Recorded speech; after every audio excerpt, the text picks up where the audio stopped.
Battlebit Remastered, the new massively multiplayer first-person shooter, is now completely taken over the Steam store. From a near flawless launch, the game has gone from strength to strength, from being Steam's most bought game to hitting daily peaks of over 80,000 players. This is on top of fantastic reviews from critics and players alike, along with huge viewership on Twitch and YouTube, but the question has to be asked, why exactly is this game so beloved and well played? Well, my friends, that is something I predicted over a year ago, and today we'll go over every reason why Battlebit is so damn popular. Let's get straight into it. Firstly, Battlebit Remastered is just pure fun. The gameplay is fundamentally on point, it's easy to pick up but has a huge amount of depth when you dive a bit deeper. The gunplay is straightforward but addicting, the 5 classes are simple to pick up but are hugely fun, and furthermore, the 127 vs 127 format is an incredible feat in 2023 and brings a huge sense of chaos to the gameplay. Now those points are just scratching the surface and we'll go deeper in this video, but Battlebit Remastered channels pure fun in the best way possible. Simply, Battlebit is a combination of the excellence and execution of old school Battlefield with the nostalgia and tongue-in-cheek humour of Team Fortress 2. Technically, it's top of its class, but it doesn't take itself too seriously. It's a breath of fresh air in 2023 and it's what gamers want. Now the next point is an obvious draw, and that's the low price of 15 USD, which converted to be about 23 Australian dollars for me. When compared to the $60+ price tags of Call of Duty, Battlefield and so on, this is a game changer and a fundamental pillar of Battlebit's success. A quarter of the price of a AAA game for arguably a better experience is just a deal that's too good, and therefore we have this influx of so many players willing to open up their pockets for something that they feel is worth buying. Now while a low price tag is always good to see, the next point is what really affirms this to be positive for gamers, and that's a huge amount of content. Battlebit is first and foremost a first person shooter, featuring 45+ weapons with extensive customization options, but it also comes with vehicle combat with tanks, helicopters, transports and sea vehicles. Add on top of this the various modes and 19+ strategically designed maps, and there's tons of content available. For a game that technically is in early access, it's been released with more content than AAA titles, and that's truly impressive. On top of that, Battlebit got a huge release day patch with even more content, and that's something not many developers do anymore.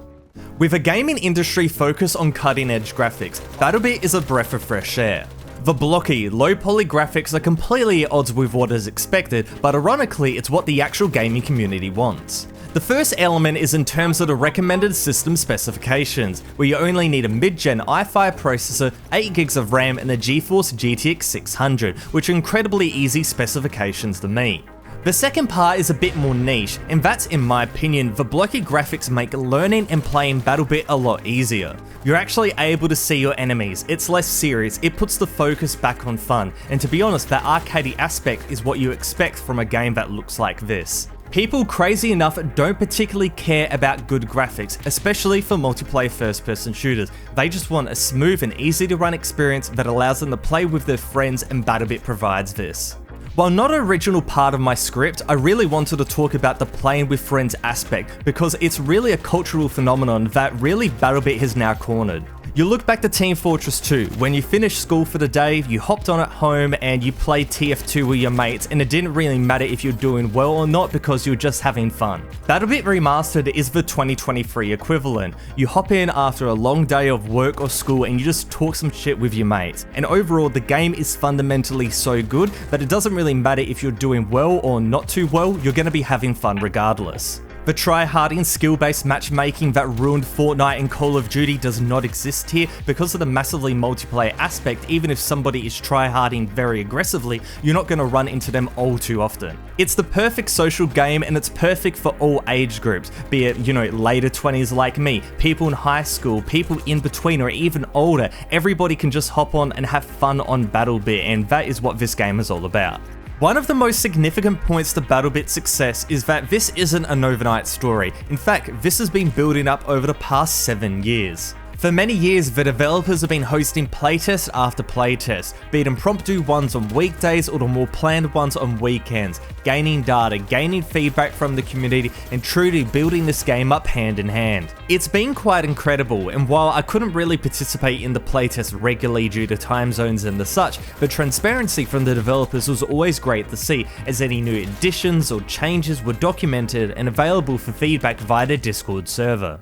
With that said though, there is a time and place to not listen to public feedback, and one particular instance completely changed Battlebit's fate forever. People were accusing the developers of stretching out the development time in order to get more money from the Patreon supporters, and they pushed for an early access launch as a mid-2022 date had previously been given. The developers made a huge decision here, announcing early access had been delayed to 2023 and that more development time was needed. This choice paid dividends, as future playtests that included more plays suffered from huge DDoS attacks, huge disconnection issues, balance issues, and cheaters, the factors that kill early access games as we've seen many times before. The result of this extra year or so of development has been fundamental to Battlebit's success. So many systems reworked, so many new features added, so many things gone and changed in such a positive way in order to go and make this game much better. And overall, Battlebit would not be in this level of popularity if it wasn't for that extra year.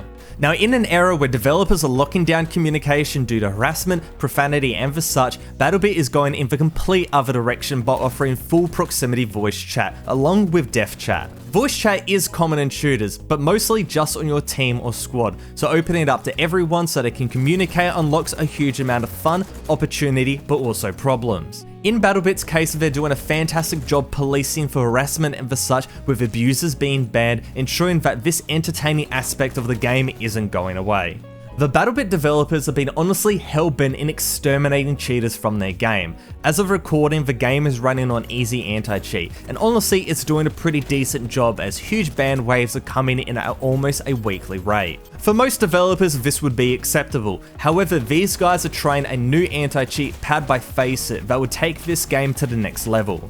The effectiveness of this new anti-cheat is yet to be seen, as a previous attempt to launch it resulted in the rolling back to the old anti-cheat, but this effort shows that the attack on cheaters is not slowing down anytime soon. This one is super straightforward. Battlebit has no pay to win. In fact, there are no paid options except from the supported DLC pack, which is a huge departure from the norm. Given what we're seeing from Activision and the pay-to-win Call of Duty skins, this attitude from the Battlebit developers is a very big breath of fresh air. Most games are chasing trends, be it Battle Royale, Battle Passes, etc., but Battlebit went in the opposite direction. They simply wanted to make an accessible, fun, multiplayer shooter based off what they loved, but make it even better because they thought they could make it better, and they did. It's the complete opposite of what conventional AAA gaming companies do. No paid skins, tons of content at launch, 7 years of development, it's wild. But it's hugely paid off. They've generated over $27 million in sales, and it's one of the most successful games on Steam in 2023, and it's very well deserved.